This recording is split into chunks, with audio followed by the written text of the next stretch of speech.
नमस्कार, मैं हूं नारायण शर्मा और आप देख रहे हैं AINS न्यूज़ 24 चैनल। अब खबरें विस्तार से। CGPSC घोटाले में CBI के बाद अब ED की भी एंट्री हो चुकी है। ED की टीम ने आज सुबह भिलाई में रिटायर्ड IAS अधिकारी JK ध्रुव के घर पर रेड की कार्रवाई की। ED की इस कार्रवाई को मनी लॉन्ड्रिंग से भी जोड़कर देखा जा रहा है। वर्तमान में JK ध्रुव CGPSC घोटाले मामले में जेल में बंद हैं। छत्तीसगढ़ के कथित शराब घोटाले में ED के 6वें आरोप पत्र के अनुसार शराब घोटाले से अर्जित किए गए 110 करोड़ रुपए गोवा में होटल वेस्टिन खरीदने में इन्वेस्ट किए गए।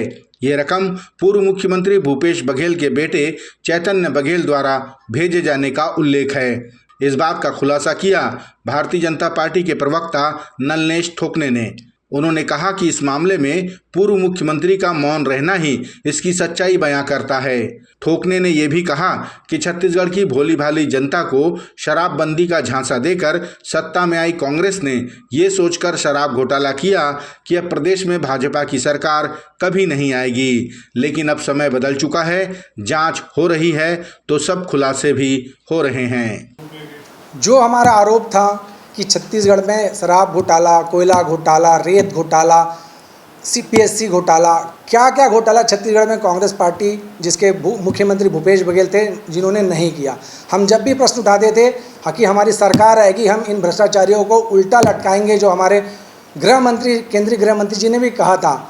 आज भूपेश बघेल उस समय कहते थे कि ना भाजपा की सरकार आएगी ना कोई जांच होगी, लेकिन हमारी सरकार आई, हमने जो वादा किया था उन सब घोटालों की जांच हो रही है। ED अपनी जांच कर रही है, CBI अपनी जांच कर रही है और जो आरोप हम लगाते आए वो कहीं ना कहीं हमारे सच्चाई को आगे बढ़ा रही है। जो हम कहते रहे हैं उस पर हम खरे उतर रहे हैं और भूपेश बघेल मुंह छुपाते घूम रहे हैं। उनके पास कोई उत्तर नहीं। कांग्रेस की पूरी पार्टी जो हम लगातार प्रश्न उठा रहे हैं उसका जवाब नहीं दे रही। इसका मतलब कहीं ना कहीं भूपेश बघेल और कांग्रेस पार्टी की मौन स्वीकृति है उनके पास, इसका कोई जवाब नहीं है। भारतीय जनता पार्टी ने जो आरोप लगाया था वो आज सिद्ध प्रतीत हो रहे हैं।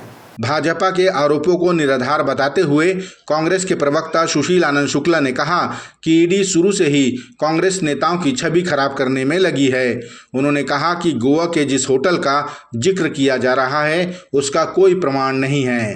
ED का काम पहले दिन से ही कांग्रेस के नेताओं की छवि खराब करना है और कथित शराब घोटाले में ED और CBI ने मिलकर एक षड्यंत्र रचा और भारतीय जनता पार्टी की सरकार आने के बाद इसमें UW भी शामिल हुई। अब ED के द्वारा कहा जा रहा है कि गोवा में होटल खरीदा गया था, उसको जब्ती बनाई गई है, लेकिन उसके संबंध में कोई भी पुख्ता प्रमाण अभी तक ED प्रस्तुत नहीं कर पाई है। पहले बोलते थे 6,000 करोड़ का शराब घोटाला, फिर 3,000, फिर 2,000, अब बोलते हैं 1,000 करोड़ की हमने संपत्तियाँ जब्त की। दरअसल ये सिर्फ और सिर्फ छवि खराब करने की और पॉलिटिकल प्रोपोगंडा और राजनीतिक साजिश के अलावा कुछ भी नहीं है। अब देखिए कोर्ट में ये टिकने वाला नहीं है मामला। शक्ति जिले के मालखरौदा के ग्राम सेंदूरस में एक बुजुर्ग दंपत्ति की निर्मम हत्या से इलाके में सनसनी फैल गई। प्राप्त जानकारी के अनुसार घर में सो रहे बुजुर्ग दंपत्ति 70 वर्षीय पुरुषोत्तम खुंटे और 55 वर्षीय गोहारिन बाई को अज्ञात व्यक्तियों ने मौत के घाट उतार दिया। पुलिस ने सूचना मिलते ही जांच शुरू कर दी। मौके पर फॉरेंसिक और डॉग स्क्वाड की टीमें पहुंची। जिले के SP प्रफुल्ल ठाकुर भी स्वयं मौके पर मौजूद रहे और उन्होंने जल्द खुलासे का दावा किया। फिलहाल गांव में भय का माहौल है। ये PS मालखरौदा का सेंदूरस ग्राम है जो कि बावरगा का ग्राम है, जो कि थाना मालखरौदा से तकरीबन 9 किलोमीटर पश्चिम पे स्थित है। यहाँ पे एक बुजुर्ग दंपत्ति की किसी अज्ञात व्यक्तियों ने सर कुचलकर हत्या कर दी है और अभी सूचना मिलते ही पूरी पुलिस टीम, मैं स्वयं यहाँ पे घटनास्थल पे मौजूद है। अभी हमारा डॉग स्क्वाड की टीम अभी इसमें जांच कर रही है। FSL की टीम भी अपने पृथक से कार्रवाई कर रही है और हम इसमें समस्त पहलुओं पे जांच कर रहे हैं और इनके जो भी पारिवारिक पृष्ठभूमि है, सामाजिक पृष्ठभूमि है और आने जाने वाले लोग सभी पे हम लोग बारीकी से इसकी गहन परीक्षण कर रहे हैं और इसमें लगातार विवेचना करेंगे। और फिलहाल अभी हम लोग की प्रारंभिक कार्रवाई पंचनामा PM की है। अभी पंचनामा PM की कार्रवाई के बाद हम समुचित धारा के तहत अपराध पंजीबद्ध कर विवेचना करेंगे और इसमें जो भी संलिप्त होंगे उनके खिलाफ निश्चित वैधानिक कार्रवाई की जाएगी।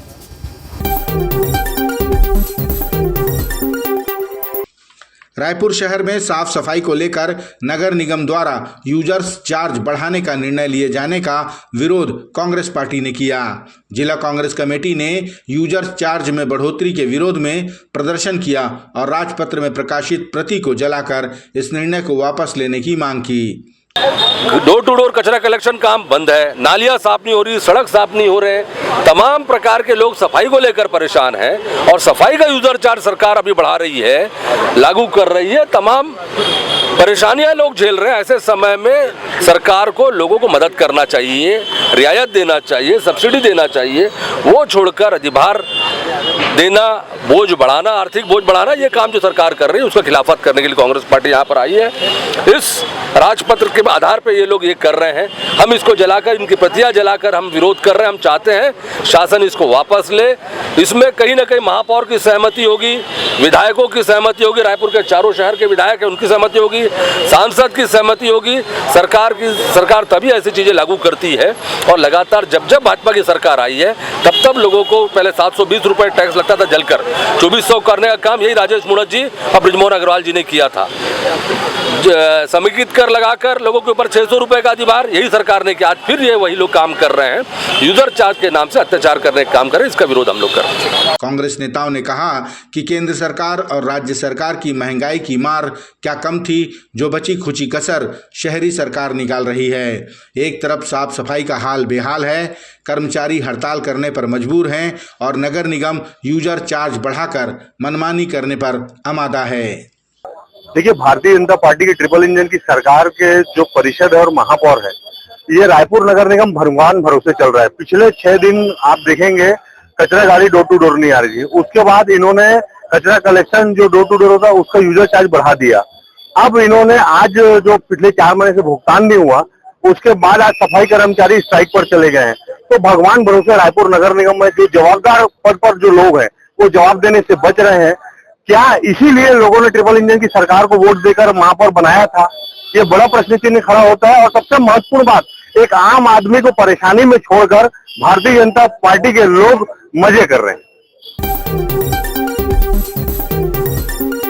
क्या आप यकीन करेंगे, राजधानी रायपुर में खुल गया है शुद्धता से परिपूर्ण, कम कीमत में अनलिमिटेड भोजन के साथ शुद्ध शाकाहारी श्री नारायण थाली।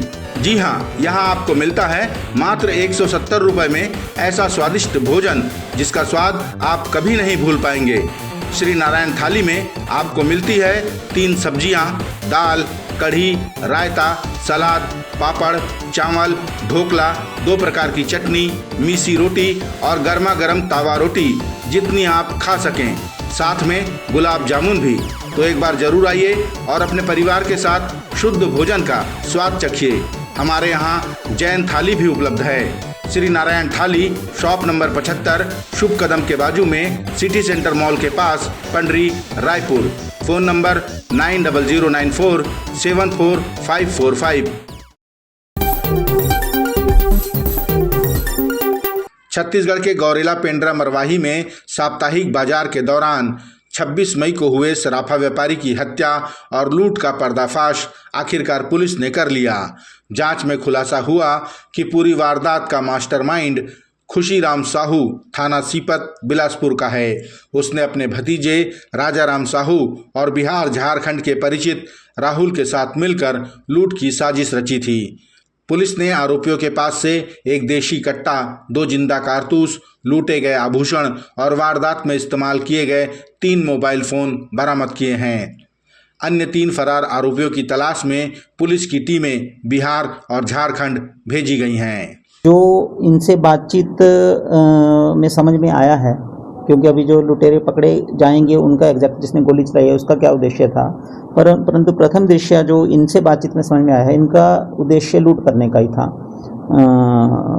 छीना झपटी में जब उन्होंने बैग लेकर भाग रहे थे तो उन्होंने काफ़ी उनके साथ जद्दोजहद की, तो उसमें हो सकता है कि उन्होंने जो गोली चलाई है उससे हत्या हुई है। तो प्रथम दृष्टया भी नहीं ऐसा प्रतीत होता, परंतु जब शूटर पकड़े जाएंगे तब ही हम क्लियरली बता सकेंगे। सर, शूटर का कोई दस्तावेज, आधार कार्ड या कुछ ऐसी नहीं, शूटर के बारे में हमारे पास है जानकारी। हमारी टीम लगी हुई है झारखंड पुलिस से कोऑर्डिनेशन। छत्तीसगढ़ के उप मुख्यमंत्री विजय शर्मा ने कहा कि आने वाले दिनों में बस्तर नए विकसित क्षेत्र के रूप में उभरेगा। इसे लेकर कार्य भी प्रारंभ हो चुका है। केंद्रीय गृह मंत्री के मार्गदर्शन में एक प्रतिनिधि मंडल ने बस्तर के संभावनाओं पर रिसर्च किया है, जिसके तहत पशुपालन, डेयरी, वन उत्पाद प्रसंस्करण जैसी इकाइयों की स्थापना से बस्तर का विकास निश्चित है। विजय शर्मा ने यह भी कहा कि इनकी मॉनिटरिंग स्वयं केंद्रीय गृह मंत्री और मुख्यमंत्री करेंगे। बस्तर का विकास का जो काम है, बस्तर के विकास के लिए बहुत स्पष्टता से सबने मन बना करके बस्तर के परंपराओं के आधार पर, बस्तर में उपलब्ध लघु वनोपजों के आधार पर बस्तर की आर्थिक उन्नति हो, इसकी रणनीति बनाई जा रही है।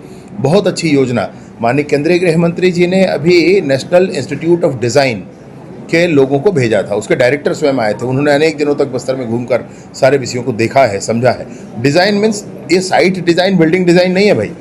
ये नेशनल इंस्टीट्यूट ऑफ डिज़ाइन जो है ये प्रोसेस डिज़ाइन करते हैं, क्या प्रक्रिया होगी।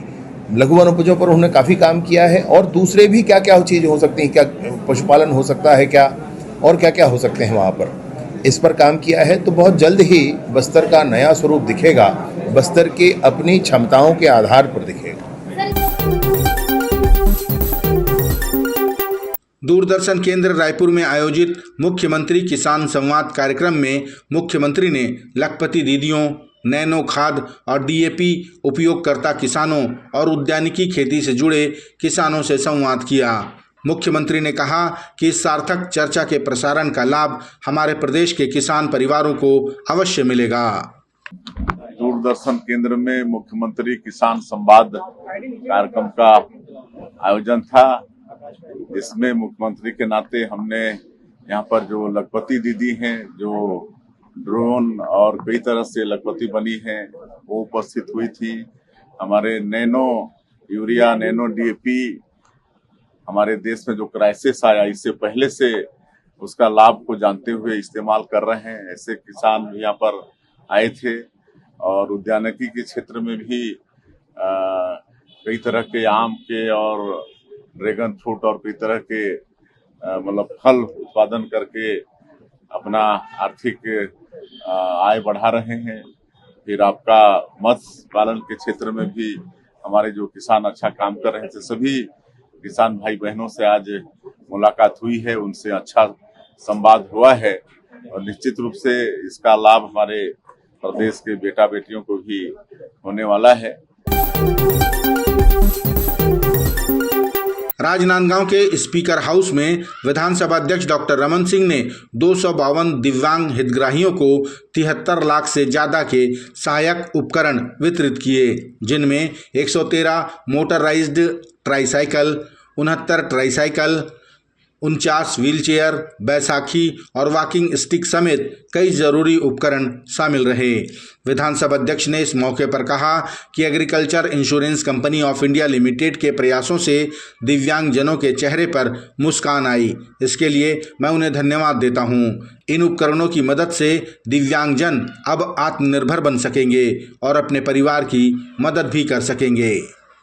और चयन करने के बाद आज ये बड़ा कार्यक्रम, जिसमें 265 से ज्यादा लोगों को 75 लाख से ज्यादा का सहायक उपकरण देने का कार्यक्रम, राजनांदगांव में शायद इतना बड़ा आयोजन मोटराइड मोटरसाइकिल जो 113 है नहीं कभी हुआ, 100 तक हम लोग कर चुके थे। और ये बड़ा आयोजन है जिसमें एलिम्को कंपनी ने और AIC का मदद इसमें मिला है। जिला प्रशासन में कलेक्टर, SP और जिला पंचायत की CO और महिला बाल विकास समाज कल्याण विभाग के हमारे अधिकारियों का बहुत अच्छा योगदान रहा है। बहुत ही सेंसिटिव संजीव ये काम रहता है दिव्यांगजनों के लिए काम करना, और CRC बनने के बाद निश्चित रूप से इसमें और गति आई है। महापौर जी हैं, सांसद महोदय हैं, हमारे सभी वरिष्ठ साथी यहाँ मौजूद हैं। ये कार्यक्रम और 3-4 महीने के अंदर अंतराल में बारिश के बाद हम बड़ा एक शिविर और करेंगे। इसी प्रकार इससे ज़्यादा लोगों को जो बच गए हैं, जो छूट गए हैं, जो आज आ गए थे मगर इनका रजिस्ट्रेशन नहीं हो पाया था, उनके भी चिंता करने की जरूरत नहीं है। उनका नए सिरे से रजिस्ट्रेशन कराएंगे और उनको भी मदद करेंगे। ये आपके माध्यम से हम कहना चाहते हैं। ये थे आज के प्रमुख समाचार। आप देख रहे थे हमारा लोकप्रिय यूट्यूब चैनल AINS न्यूज 24। अब हमें इजाजत दीजिए। कल तक रोजाना की ताजा खबरों के लिए आप देखते रहिए हमारा लोकप्रिय यूट्यूब चैनल। हमारे यूट्यूब चैनल को लाइक, सब्सक्राइब और बेल आइकॉन का बटन दबाना ना भूलें। नमस्कार।